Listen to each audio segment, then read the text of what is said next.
저희 채널 특성상 외신을 검색하다 보면 나라별로 한류에 대한 온도차와 색깔을 느낄 수 있습니다. 그중 유독 검색하기 불편한 국가가 있으니 바로 중국인데요. 중국의 경우 한국, 한류에 대해 다른 나라와 유독 다른 반응을 보이기 때문입니다.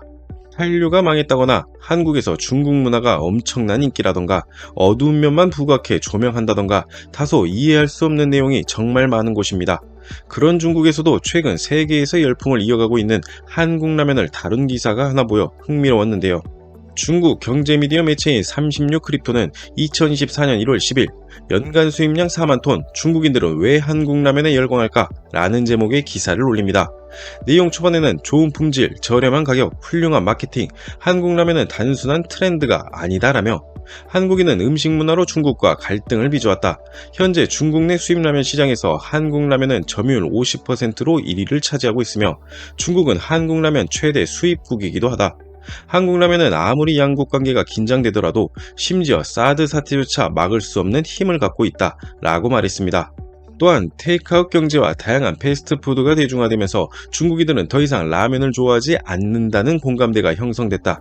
2011년 이후 라면 매출은 급격하게 위축되었고 특히 2015년 이후 감소세는 점점 더 빨라졌다.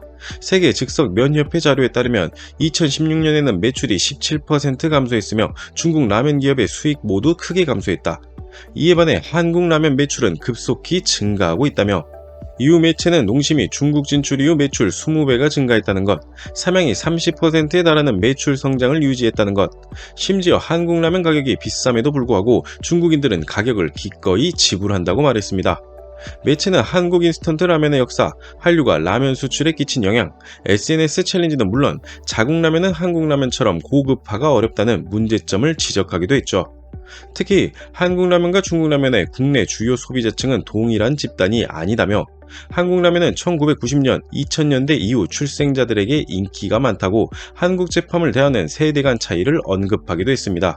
잊을만 하면 한국을 비난하고 동북공정으로 시비를 걸고 애국 소비를 외치는 중국인들에게도 한국 라면은 피할 수 없는 세계적 트렌드인 셈이죠.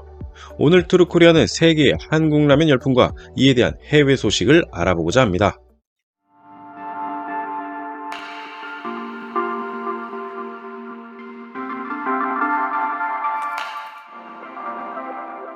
지난해 한국 라면 수출액이 10억 달러에 근접하며 역대 최고를 기록했습니다. 1월 7일 관세청과 식품업계 등은 지난해 라면 수출액이 전년 대비 24% 증가한 9억 5,200만 달러, 우리 돈 약 1조 2천억 원으로 잠정 짓게 됐다고 밝혔죠. 연간 라면 수출액은 지난 2015년부터 9년 연속 증가세를 보여 2015년 2억 달러대에서 2018년 4억 달러대, 2020년 6억 달러대, 2022년에는 7억 달러대를 기록했습니다. 말 그대로 신기록 달성을 이어가고 있는 건데요. 이런 인기에 흥미로운 일도 몇 가지 생겼습니다. 작년 일본이, 그것도 최초의 인스턴트 라면을 만든 니신이 한국 라면을 베끼고 있다는 뉴스가 국내에 꽤 크게 보도되었습니다. 저희 채널 역시 해당 내용을 다뤘었는데요. 지금은 어떨까요? 2023년 11월 20일 니신 식품은 설렁탕 맛 우동과 순두부찌개 맛 우동을 출시했습니다. 이전에 그랬던 것처럼 역시 포장에는 각각의 맛이 한글로 적혀 있었죠. 한국 라면을 대놓고 베낀 건 아니었지만 여전히 한식의 영감을 받은, 그리고 한글을 썼다는 건 꽤 놀랍습니다. 사실 작년 일이 화제가 됐던 것이지 니신의 한국 라면 베끼기 혹은 한식 스타일 라면 출시는 최근 일도 한두 건만 있는 것도 아닙니다. 니신 식품은 한국 맛에 초점을 둔 라면을 해외 시장에서 적극적으로 판매하고 있습니다. 니신 태국 법인에서는 한국식 매운맛을 강조한 랄 라면을 판매하고 있는데요. 검은색 랄 글자가 새겨진 빨간색 포장은 한국의 신라면을 떠올리게 하죠. 포장에는 한글로 한국식 매운맛이라는 설명과 함께 신라면 포장을 연상시키는 한자 신도 새겨져 있습니다. 또한 삼양식품의 불닭볶음면과 유사한 볶음면 시리즈가 태국에서도 판매되고 있는데요. 라면의 이름은 거이고 포장에는 한글이 적혀 있습니다. 지금 보시는 광고는 니신의 태국 광고입니다. 니신은 1919년에 부대찌개 맛 라면도 수출했었는데요. 이를 보면 우리 라면 그리고 한식의 위상을 느낄 수 있습니다. 국내 라면 업계에서도 라면의 본고장인 일본 기업이 우리 제품을 따라하고 있다는 것은 한식의 영향력이 커지고 있다는 증거라는 의견을 내놓았습니다. 2014년 1월 6일에는 미국 월스트리트 저널이 꽤 흥미로운 소식을 전해왔습니다. 바로 불닭 시리즈를 만든 삼양식품 김정수 부회장을 집중 조명한 기사를 내놓은 것이었죠. 기사의 제목은 500억 달러 규모의 인스턴트 라면 사업을 뒤흔든 녀석이었는데요. 본문에서는 전업주부였던 대기업 며느리가 회사를 일으킨 드라마 같은 스토리라며 2010년 매운 음식으로 유명한 식당에 갔다가 불닭볶음면을 떠올린 이야기, 다양한 맛을 시도한 도전 정신 등을 다뤘습니다. 또한 불닭볶음면이 미국 현지 인스턴트 라면보다 3배가량 비쌈에도 불구 미국 월마트에서 가장 잘 팔리는 라면으로 손꼽힌다며, 코스트코는 올해부터 일부 지점에서 불닭볶음면을 시범 판매 후 전국 매장으로 판매를 확대할 예정이라는 내용. 또 다른 대형마트 체인인 엘버슨 상품 담당자는 디자인, 맛, 품질이 좋을 뿐 아니라 미국 내 라면 수요 증가를 충족할 수 있는 엄청난 잠재력이 있다라며 긍정적인 전망을 싣기도 했죠. 러시아에서도 최근 다소 놀라운 소식이 들려왔는데요. 러시아 매체인 랍시는 2024년 1월 11일 대부분은 도시락을 더 오랫동안 먹게 해달라는 나발리의 주장을 기각했다 라는 제목의 기사를 올립니다. 이게 무슨 말이냐? 여기서 나발리는 러시아의 전 정치인이자 반푸틴 인사, 러시아 민주화 세력의 대표 인물입니다. 우리에게는 2020년 당시 푸틴의 독국물 암살 추정 사건으로 잘 알려져 있죠. 그는 현재 회복 후 러시아 감옥에 수감 중인데요. 해당 기사에 따르면 나발리가 감옥 내부 규정에 관한 소송을 진행했으며, 그중 첫 번째가 독방 내 도서 요청 권리, 두 번째가 도시락을 천천히 조리해 먹을 수 있는 권리였습니다. 여기서 도시락은 발음 그대로 우리나라 라면 도시락을 말하는 겁니다. 그는 내부 규정 속 하루 최대 30분 식사 시간이 부당하다며, 노점에서 가장 인기 있는 제품은 도시락이다, 시간 제한 없이 먹을 수 있으면 좋겠다 라고 했습니다.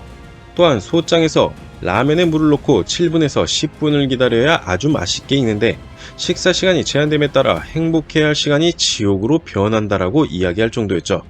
기사에 따르면 러시아 법무부는 그의 말에 놀라운 일이라 반응했다고 합니다. 이 기사를 보고 이런 생각을 하는 분도 계실 겁니다. 도시락이 러시아에서 인기 많은 거 하루 이틀인가? 라고 말이죠. 맞습니다. 시장 점유율 60%, 러시아 일부 지역에서는 도시락이라는 말을 라면의 고유 명사처럼 사용하는 것도 있을 정도죠. 하지만 더 놀라운 건 최근 러시아에서 도시락 매출이 크게 늘었다는 겁니다. 현재 러시아 상황이 어떤가요? 우크라이나와 전쟁 중이며 러시아 내 해외 기업을 탄압하고 있습니다. 예일대 경영대학원 자료에 따르면 러시아 우크라이나 전쟁 이후 작년 6월 기준 526개 기업이 러시아에서 철수했으며 1000개 이상의 기업이 사업을 축소한 것으로 나타났는데요. 심지어 헐값으로 자산을 매각하고 떠나는 브랜드를 러시아에서 베끼고 그대로 사용하는 일까지 만연하고 있습니다. 우리 기업들도 엄청난 피해를 보고 있죠. 이런 상황에서 도시락은 승승장구하고 있는 건데요. 2023년 8도 러시아 법인 매출은 4,915억 원으로 전년 대비 1,900억 원, 약 65%나 올랐을 정도입니다. 이는 가격 인상과 공장 증설로 인한 공급량 증가, 전쟁 식품 대처의 영향도 있지만요. 사실 세계에서 잘 나가는 한국 라면의 원인을 찾자면 끝이 없습니다. 코로나의 영향, 전쟁의 영향, 한국 라면의 상품성도 있지만 절대 빼놓을 수 없는 게 바로 한류입니다. 즉 라면을 떠나 한식 자체가 잘 나가고 있다는 거죠. 라면이 한식이냐? 라고 생각하시나요? 농림축산식품부와 한식진흥원은 2023년 베이징과 호치민, 뉴욕 등 해외 주요 18개 도시 현지인을 대상으로 해외 한식 소비자 조사를 실시했다며 1월 4일 그 결과를 밝혔는데요. 한식에 대해 잘 알고 있다는 응답은 전년 대비 2.4% 증가한 60%로 5년간 계속 상승세이며, 아울러 최근 1년 이내 한식에 대해 들어본 적 있다는 응답은 86.5%, 한식에 대한 만족도는 92.5%로 최근 5년 동안 90% 이상의 높은 수준을 유지하고 있습니다. 여기서 가장 좋아하는 한식으로는 한국식 치킨에 이어 라면이 11.1%로 2위, 김치, 비빔밥, 불고기 등의 순으로 응답했습니다. 우리 생각과 별개로 해외인들에게 치킨과 라면은 한국을 대표하는 한식인 것입니다. 미국 식음 트렌드 컨설팅 업체 AF&Co는 1월 초 2024 식음료 트렌드 10가지를 꼽으면서 이 중 가장 먼저 한식을 언급했습니다. 한식이 잘 나간다. 이는 우리 라면의 장래 역시 밝다는 뜻입니다.